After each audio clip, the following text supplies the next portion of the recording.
If there's one thing that's constant in the energy industry, it's change, but the basic goals remain the same. EPSA kicked off 2022 by celebrating our 25th anniversary as an organization advocating for more reliable, affordable, and innovative electricity solutions through competitive power generation. More than a quarter century later, that mission has only grown more important.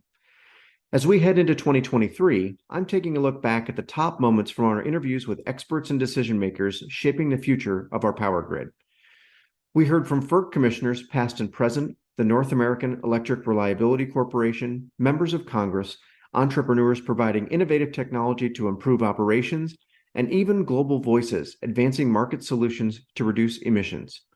Throughout, as they discussed solutions and even some optimism to tackle 21st century challenges like climate change, the need to continue operating a reliable power grid was a strong theme. Toward the beginning of the year, I spoke with Pat Wood, former chair of the Federal Energy Regulatory Commission and the Texas Public Utilities Commission. Many call Pat the father of competition, since he was charged by then Governor George Bush with setting up one of the first competitive power markets during his tenure at the Texas PUC. We covered a range of topics, but Pat underscored the critical role that competitive power suppliers like those in EPSA's membership have played and will play in meeting our ambitious energy goals. Again, competitive power producers looks different than it did 4 years ago when we sold Dynegy to Vistra. I mean, I read this morning, Vistra's now done a deal with California to have the world's largest battery. We weren't even thinking batteries in 2018. So how exciting. But again, be the vanguard. That's what George Bush told me about why he liked competition. Was it, yes, better prices, yes, better service, but technological innovation. That's not going to happen in a regulated utility. Mm-hmm. It might happen on the edge, but at the end, it'll happen in probably some of the federally sponsored labs. But by and large, it's going to happen in your members, because that's the way they stay alive. That's right. That's the way they thrive. That's the way they bring money back to their shareholders, is they invest in the next best thing and they figure out how to make money off of it. That's the American way. And if we can keep that spirit at the forefront of the competitive industry, because these are the people that I knew in the 80s when they were gas marketers, in the 90s when they were advocating for competitive power markets, in the 2010s when they were pushing into wind and solar, in this last decade when they were delivering on that, going through reliability changes, innovating on transmission on some of the regulated assets, and then moving into storage. I mean, and it's the same people. Yep. You'll look at I'll see some storage guy and I'll look at his resume or her resume and I'm like, you go right down the competitive slope. It's the heart. And I'm not saying this to just pander to your audience. It's the truth. This is the heart of our future, are the people who come to you and ask you to lead them, is the competitive power advocates. Those are the competitive gas advocates a generation ago. Yeah. And I'm going to say a generation from now, they'll be figuring out how to do this small nuclear power and demand response and integrating this into microgrids and the power market. If we can keep that, if we can keep that level of innovation in the competitive side of the fence, because we're not going to get rid of regulated industry. That's right. I think I'd like to think we could have done what we did in natural gas and completely finished the job, but it did not happen. And I have not seen that, unfortunately, that sort of resolve at FERC to complete the job. But we can argue that all of this creativity and innovation should be outside of rate base and should be unfettered and allowed to rise or fall based on its merits and not be subsidized into oblivion or discriminated against because it's something the utility wants to make money off of. It needs to stay on the competitive side of the fence. So that's my urging that the members of your organization carry forward, is you've got the flame now and you're doing a good job with it. Keeping the old nukes going, figuring out how to make gas and coal as efficient and clean as they can absolutely possibly be, investing in wind and solar at scale, probably unthought of 10 years ago, and now storage, which is, again, the great silver bullet for everything that we have not had for a century. And that's all coming out of people on the competitive side. Yes, to be sure, the utilities are doing some of this. Storage is one of those odd things that kind of bridges both regulated and competitive. But if I had my buck out, and I don't care a lot anymore in the age of COVID, but if I had a buck in it, I'd put it on the side of the competitive ledger and expect that that's where I'm going to get my best return.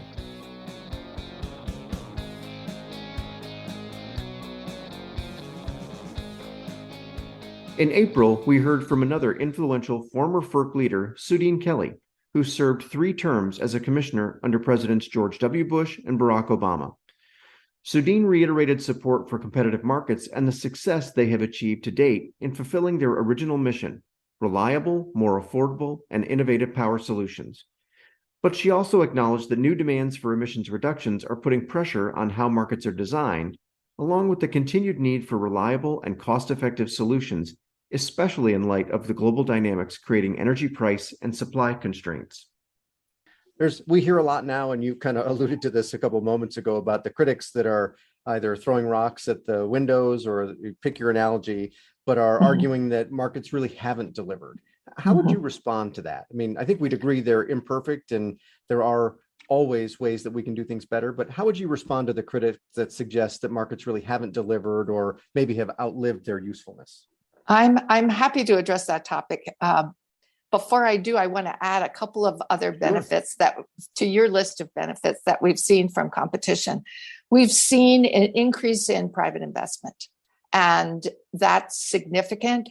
And we have seen a commensurate decrease in consumer risk and investment. That's very significant. We also saw and have seen in the electricity markets what you want to see in every market, and that is an increase in innovation. Yep. Its very existence allows for innovation, for new suppliers and new entrants, and we've seen that right in spades since 2005. I'm concerned that I'm going to be accused of having fed you the answers, because those sound like the kind of things that we say routinely, but I'm glad to hear that we're in perfect alignment on that. I support these markets. And as a segue to the problems with the markets, sure, let's put ourselves back in the situation in the early 2000s of what we were trying to achieve with the creation of these markets. We were looking for those things that you mentioned. We were looking to enable lower prices. In other words, we wanted to provide least cost resources, economic dispatch constrained by reliability, and allow new entrants, which at the time were the combined cycle gas-fired generators, and allow new entrants into the market. I think the markets that were set up have really achieved that.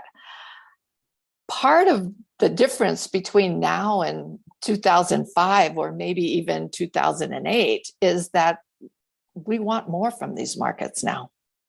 We want not just least cost. We want decarbonization, and we want advanced energy technologies at the distribution level to become part of our market. And we're seeing a demand that is more complex for that's for sure, and that presents challenges for the market that we've set up. Sure.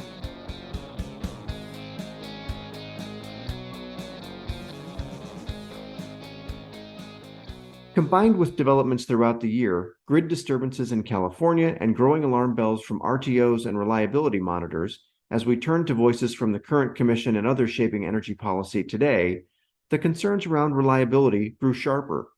Here's current FERC Commissioner Mark Christie from our September episode. So my focus is reliability at the least cost. And I'm very concerned about both.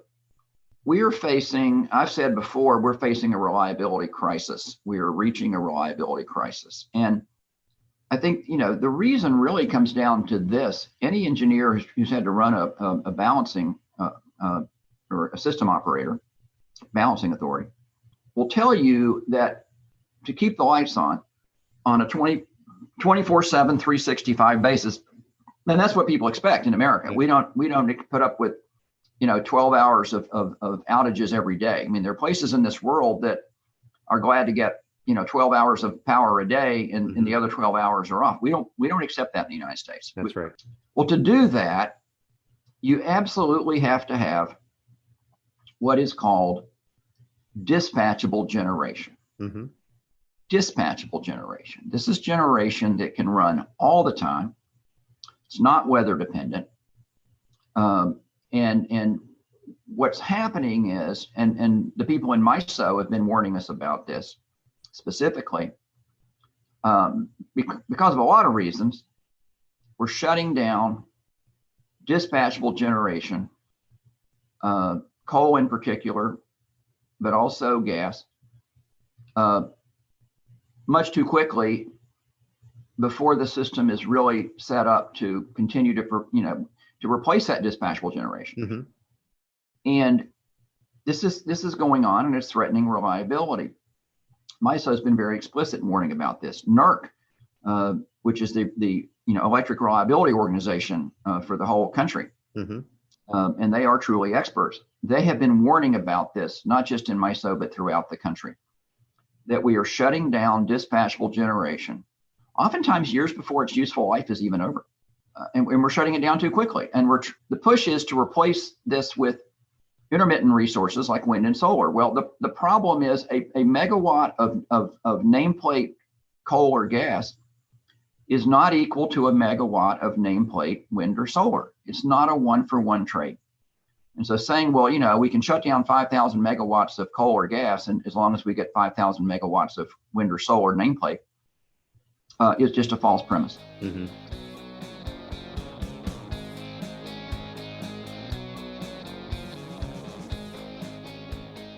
The North American Electric Reliability Corporation has always been a trusted voice in the energy community, but its prominence in the broader news headlines grew this year as concrete events brought reliability concerns to the forefront of the daily lives of Americans. We talked with Mark Lowey, NERC's senior engineer, to dive into why NERC is sounding the alarm and what needs to be considered as we move forward. When we look at how we plan the system, it'll become much more scenario oriented, much more energy oriented, so we understand what the implications are. I just believe that climate change is going to continue to roll forward, even if we got ourselves into that zero carbon world, because we have other countries that are growing very fast, using a lot of fossil fuels, and until they find their renewable future, that I think this is a climate change is going to continue at some rate. Yeah, and those extreme weather events are very impactful, and it's not just the cold temperatures, or it's not only heat, it's the wind droughts, it's the cloud cover, absolutely, and also the events that we never thought were extreme. Yeah. Like a cloudy month of March. That's just a March in May in Minnesota. Right. A whole month of clouds. It's not like that's an extreme weather event, but now it becomes extreme. That's right. Because of we're counting on photovoltaics or the high winds that take you to the cutoffs. And so you're right. It's cloud cover. It's smoke. It's smog. It's high temperature, low temperature. It's a common condition that impacts a broad array of resources that are sensitive to that weather condition. We need to model those and look at different size of area sizes and durations, and then understand, well, now where am I going to get my energy? Is it going to be transmission? Is it going to be the break glass generation that Jim talks about? Some sort of backup that you pay to have there until such time as you have something better. And I think that we have to look at all of these options, because one thing is for sure, the consumer is, as you said, is very reliant, and that's one of the reasons why this job is so important. More so than ever. So excited, and your job and my job is to make sure that we provide reliable, safe, and affordable energy to the public, and that's their way of life, and they're depending on us, all 400 million people in North America. That's exactly right.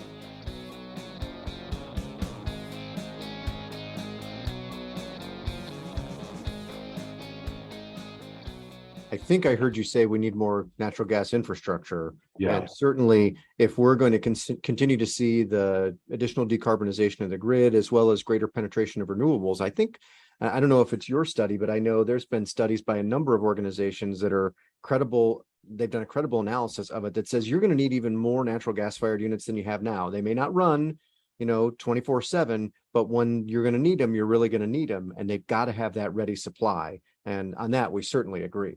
Yeah, I think that's the only. Some people call it the bridge, but then it's the bridge to where. And so to me, I know we look to talk at 10 years, 15 years, and then I guess that means we just got to pay for the pipelines and the power plants in 10 years, 15 years. If in fact we're going to be at 2032 and be this zero carbon, or 2035, I think it's a much longer bridge.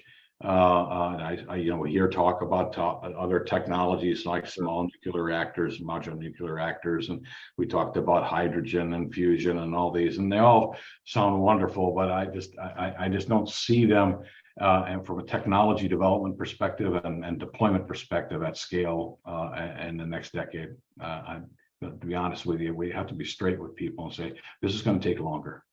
Yeah, and we certainly appreciate the candid conversation. That's what we've tried to do, is say we're here to help you, but there's a way to do it right, and then there's a way to do it wrong, and we want to be in the right column. And I know you guys are on the same page. Absolutely. We can't just sit back and applaud every time a coal fire or gas fire plant retires, right? And then without understanding the implications of that, and making sure that perhaps we keep some of it around to support the uncertainty that we're getting with the transition to renewable and variable generation. Now, I know it can be firmed up with batteries, but batteries are 4 hours, and at some point you're building more solar to charge more batteries, and then you kind of get to diminishing return there.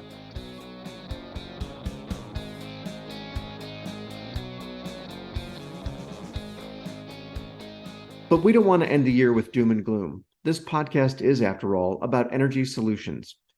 We also heard a lot of insight and actual technologies to move the ball forward on delivering the much desired triple win: a cleaner, affordable, and above all, reliable energy future. Here's Jake Lucerarian, founder and CEO of Gecko Robotics, which builds robots that can deliver essential data to improve infrastructure operations, improving safety and reliability while also cutting costs. We talked in depth about how his technology works and the impact it has had, as well as why this matters for the big picture. It's been, I think it speaks to how important the mission is, how important these industries that we're speaking to on this podcast are, and how the honeymoon of having such abundance and access to cheap energy, to infrastructure didn't fail all around us. That honeymoon phase is over. Yeah. And so you're seeing this in bills, like the infrastructure bill. You're seeing this in literally the platform that President Biden ran off of was Build Back Better, specifically talking to people in our industries, right? And it's building towards new infrastructure of the future. It's what's important for us to understand is, as we transition, we have to ensure that we have it's called a just transition, and just as in like justice. The access, the thing that will kill any green initiative is people starving and freezing. When you look at what we're building and what nations and adversaries like China are building as it relates to energy and infrastructure. I mean, China in particular, 150 new nuclear sites, 50,000 more gigawatts of coal, 30,000 more gigawatts of natural gas. The U.S. kind of like opposite direction, less 50,000 gigawatts less of coal, 10,000 less of nuclear, a little bit more on the natural gas side. But what you're seeing is that energy prices will continue to go down, will continue to go up for the U.S. and it's already more than 2x that in Europe. And then in China, they're going down. And so if you look at, and if you believe that GDP and energy are linked at the hip, there's a great McKinsey article about this. it does spell some pretty concerning results in the next five years as it relates to who's the global economic superpower, and that puts our country and Western values at risk. And so the question that we are trying to answer through data and digitization is, how can we extend the useful life of our existing infrastructure, and how do you make that infrastructure, specifically let's talk energy, how do you make it produce more? Yeah. And I think what's incredible is that you have all this data, like I mentioned to you before. We don't know how to use that data to optimize and make most efficient these facilities. And you don't know how to ensure that these facilities won't fail on you. Yep. And so you cannot have any sort of useful transition. And you've talked about this, Todd. I know you have.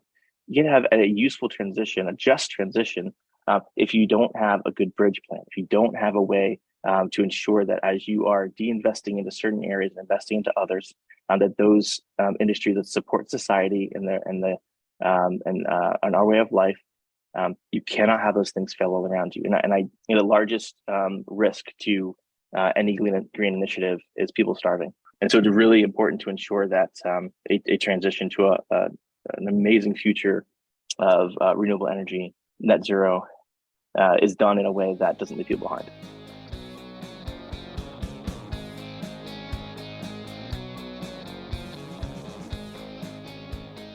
To protect and maintain civilization's most critical infrastructure and help give form to tomorrow is a crazy huge mission. And we need more incredible technology, both software and hardware, focused on solving the largest existential threat to our way of living. We don't think about these problems until we've spent 3 days with the power off.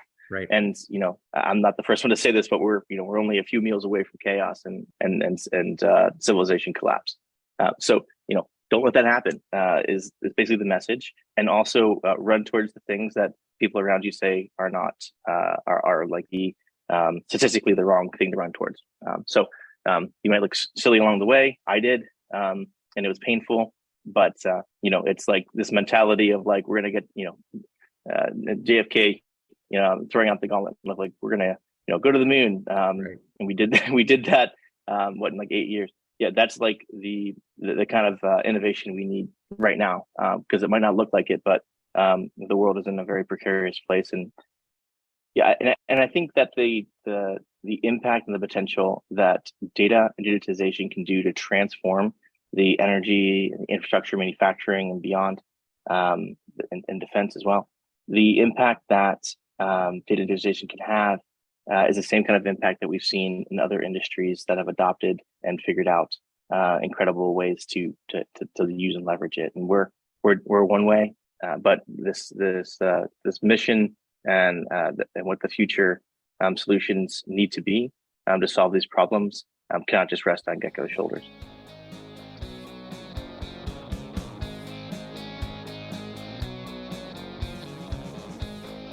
And as ever, while companies do the work to put steel in the ground, the right policy approaches can help them do their job and deliver better outcomes. We continue to see market-based approaches like carbon pricing as the best and most efficient way to reduce emissions. Global leaders like Lord Gregory Barker agree. He's a member of the UK House of Lords and co-chair of the World Bank's Carbon Pricing Leadership Program. He shared why he sees carbon pricing as a solution and where the global community is when it comes to implementing one. And how do you view the issue of carbon pricing? And I ask that for a couple of reasons. One of which is EPSA supports an economy-wide price on carbon here in the United States. We think that's the most efficient approach for us to try to address emissions using economic tools to help us get there. As you are probably well aware, it is not exactly politically favored at the moment, but our members continue to support it in a number of organizations. The Carbon Pricing Leadership Coalition does the same. So why is it that you believe carbon pricing is the right tool, and why do other policies not quite measure up to that?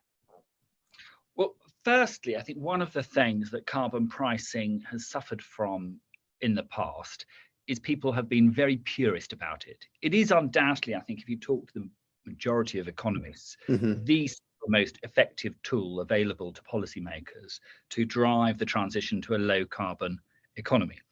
But it's not just about economics, it's also about fairness. If you pollute, you should pay for that pollution. but and with that's whether that is some noxious gas, but also whether that is carbon, and I think there is an increasing recognition that the polluter should pay.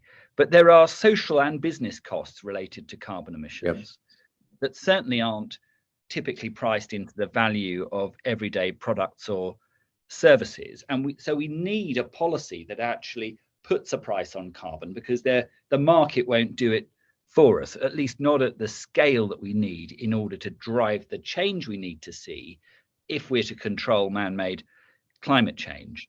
So it's really important that we have a carbon price that drives companies, drives business, drives investment away from high carbon polluting activities, incentivizes new, exciting, clean technologies. But the key, I think, and perhaps why it's been politically unpopular in the past, or perhaps hasn't taken off in the way that it should, given it's such an effective economic tool, is the politics around it. And what it does raise revenue, and that revenue comes from ultimately from consumers, from the public, from voters. And you've got to ensure that if you're going to take revenue, that you then have a policy to compensate those who don't have any alternative, or are going to incur greater costs in finding an alternative to using or burning fossil fuels. Put bluntly, if your heating bill is going to go up, or your cooling bill, or your gas bill for your truck or your car, you need, if you are a typical average family, or a typical working class employee, you've got to be compensated for that to help you do the right thing. Countries around the world are doing that now. Canada is a very good example, where literally they've started ramping up the carbon price, but where people get a check at the end of the year to compensate them. And by and large, the typical middle-class family do better as a result of the carbon price and the check that they receive than they would otherwise. And so it's proved politically acceptable across the aisle, which is great, because this should be a bipartisan issue, not just in the States, but around the world. Obviously, the big gas guzzlers, multi-home households, people with very large houses that consume lots of heating and cooling, they will end up paying more. But by and large, a well-designed carbon price shouldn't penalize the typical middle-class family, and that is why politicians need to be really thoughtful about the way that they implement the carbon price and why in their jurisdiction. So I'm not a believer in a one size fits all. There will be different applications of carbon price depending on the country or the community that it's aimed at.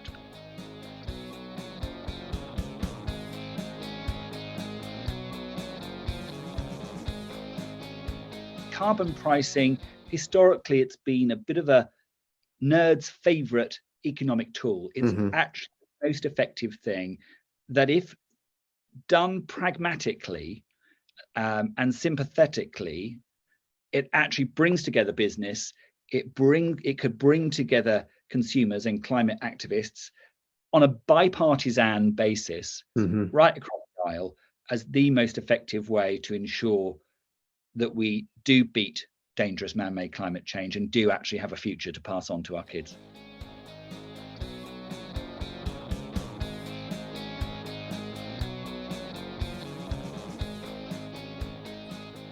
We hope we've left you with a lot to chew on as we look forward to a new year of energy action and policymaking. You can listen to all of our Energy Solutions episodes at epsa.org or wherever you find your podcasts. We also hope you can join us at our second Competitive Power Summit, which will take place on March 21st, 2023 in Washington, D.C. We'll be putting a laser focus on reliability, with more top voices and thinkers on how to effectively operate the grid as we face not just a changing resource mix, but new demand dynamics, increased electrification, and new weather extremes. Meanwhile, keep following EPSA for insight on the energy transition. We'll be back in your earbuds in the new year.